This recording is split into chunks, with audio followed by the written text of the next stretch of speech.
Hey everybody, it is Love, Peace, and Happiness coming at you with a review. I purchased a wig off of a site called Doubleleafwig, and I purchased it with my own money. It's my own opinions, and very nice right off the bat. The hair quality I think is very good, and I'll leave everything in the description box below where I purchased and all that good stuff. I actually highlighted this what I did first was I bleached the knots at the root area because the color was an ombre. It was a very dark color at the root, fading out to a lighter color. Probably like I would say mid-strand, maybe like a little bit higher than ear level down. It was very light. So it looked rather brassy against my skin tone, so I wanted to change it. So here is showing you basically what it looks like once I first bleached the knots. See how nice that looks? That looks great. I think it does anyway, but it makes for definitely a more realistic part. You use 40 volume, well, I don't want to say you, I use 40 volume developer, cream developer, and I use powder bleach. And I mix that up, and I have a whole video on that you can find in my video selection here in my library. Here is me with it on. I converted this. I just watched where the wefts were, cut the wefts, and turned it into a topper. I pretty much cut it in half. It was too much, and I don't really wear full wigs. I don't really need to wear anything really, but I am a little thin on the top, so why wear thin hair when you don't have to? I did go in with a 4N, which is pretty much like a medium. It could be in some brands that you buy medium or like a darker brown. I colored the ends with that to get rid of the brassiness. I left it on really only for just about 15 minutes because I wanted to just kind of give it like a wash. I didn't want to have that color penetrate too much. Then I went through with some highlighting around the face and made my own ombre where I wanted it to do.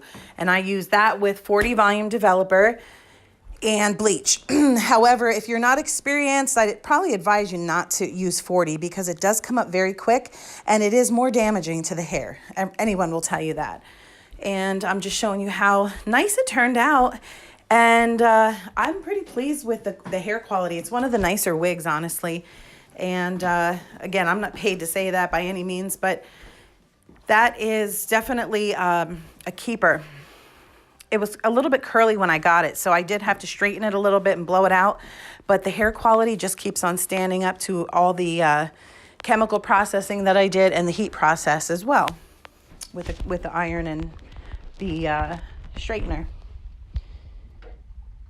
Pretty good. And just showing you in light what it looks like.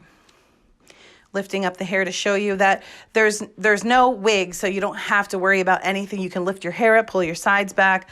I love them. For anybody that has a little bit of hair, I super glue my pressure sensitive clips in there. I usually will put like 1 or 2 in the front.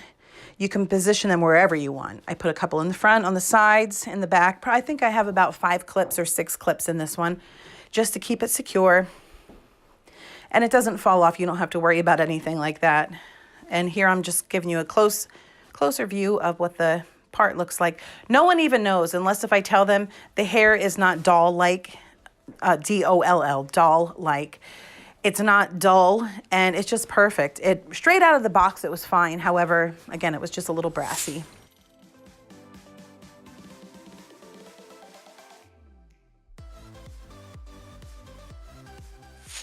And if you're not a professional, I suggest that you seek some professional guidance on exactly what to do. And this is actually what the topper looks like, or I should say the converted topper looks like off of my head. I'm just showing you on my hand. That's the front part of it. There's how the bleaching of the knots looked up close there at the root area. It looks like a part. It mimics one. If you didn't do it, you would see little black dots from where the hair is actually hand tied. Imagine a little knot. You could see like where the knot is. That's what it looks like. So when you flip it over on the inside is where you apply a thicker paste of the developer and the powder bleach. See that? I think it came out pretty good. I've screwed a couple of them up, and I'm sure that you might too. Just make sure that your consistency is thick. not dry, but just thick that it doesn't fall off your brush when you mix in a bowl.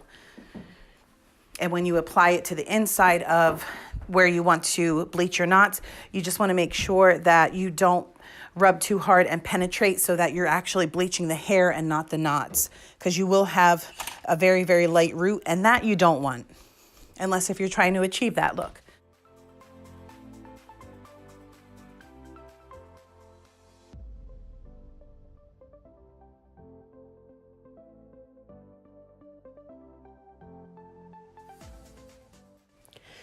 Thank you guys so much for watching. Don't forget to like and subscribe. That way you are notified on any videos that come out, and I will talk to you soon.